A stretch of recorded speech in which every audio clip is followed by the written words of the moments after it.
नमस्ते दोस्तों, कैसे हैं आप सब। मैं हूं विराट और मेरे साथ है मेरी लाइफ की चैंपियन अनुष्का। आज हम बैटिंग करेंगे एक ऐसे टॉपिक पर जो ग्लोबल मार्केट का कैप्टन है, द वर्ल्ड ट्रेड ऑर्गेनाइजेशन यानी WTO। Hello everyone. सही कहा विराट। अगर वर्ल्ड ट्रेड एक मैच है तो WTO उसका अंपायर और गवर्निंग बॉडी दोनों है। पता है विराट, ये कोई पुरानी ऑर्गेनाइजेशन नहीं है। इसकी शुरुआत 1 जनवरी 1995 को हुई थी। करेक्ट, पर इससे पहले गैट था, general agreement on tariffs and trade, जो 1948 से चल रहा था। पर गैट सिर्फ एक ट्रीटी थी। WTO एक फुल फ्लेज्ड इंटरनेशनल ऑर्गेनाइजेशन है, जैसे लोकल क्लब से सीधा इंटरनेशनल बोर्ड तक का सफर। बिल्कुल। और इसका मेन गोल है ट्रेड को लिबरलाइज करना। मतलब कंट्रीज के बीच ट्रेड इतना स्मूथली और फ्रीली चले कि लिविंग स्टैंडर्ड्स बढ़े और जॉब्स क्रिएट हों। इसके पास डिस्प्यूट सॉल्व करने के लिए एक न्यूट्रल प्रोसेस भी है। रूल्स के बिना तो गेम गली क्रिकेट बन जाएगा ना। WTO के 5 कोर प्रिंसिपल्स हैं। पहला है नॉन डिस्क्रिमिनेशन। इसमें 2 चीजें आती हैं, मोस्ट फेवर्ड नेशन यानी MFN, जहां आपको सभी मेंबर्स को बराबर ट्रीट करना है, और नेशनल ट्रीटमेंट, मतलब फॉरेन प्रोडक्ट्स और लोकल प्रोडक्ट्स में भेदभाव नहीं। और दूसरा है रेसिप्रोसिटी। अगर मैं तुम्हारे लिए कुछ करूं तो तुम मेरे लिए भी करो, म्यूचुअल गेन्स। तीसरा है बाइंडिंग एंड इन्फॉर्सेबल कमिटमेंट्स।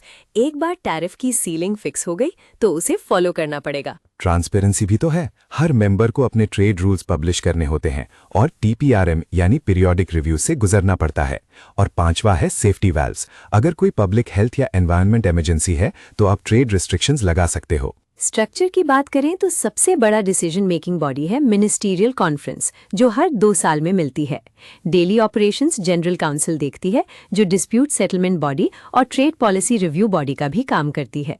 और स्पेशलाइज्ड काउंसिल्स भी हैं, गुड्स के लिए गैट, सर्विसेज के लिए गैट्स और इंटेलेक्चुअल प्रॉपर्टी के लिए ट्रिप्स। इन सब को सपोर्ट करता है सेक्रेटेरिएट और डायरेक्टर जनरल।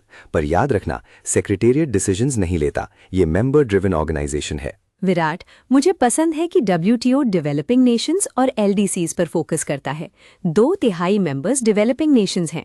उन्हें स्पेशल एंड डिफरेंशियल ट्रीटमेंट मिलता है, ज्यादा वक्त, टेक्निकल असिस्टेंस और मार्केट एक्सेस। ट्रू, पर चैलेंजेस भी तो हैं। दोहा डेवलपमेंट राउंड स्टॉल है। Many developing Nations struggle with compliance costs. Criticism भी काफी है। लोग कहते हैं कि रिच नेशंस अपने एग्रीकल्चरल सब्सिडीज नहीं हटाते, पर हमें मार्केट खोलने को बोलते हैं। वही तो, ट्रिप्स एग्रीमेंट को भी क्रिटिसाइज किया जाता है क्योंकि ये गरीब देशों में अफोर्डेबल मेडिसिन्स की एक्सेस रोकता है।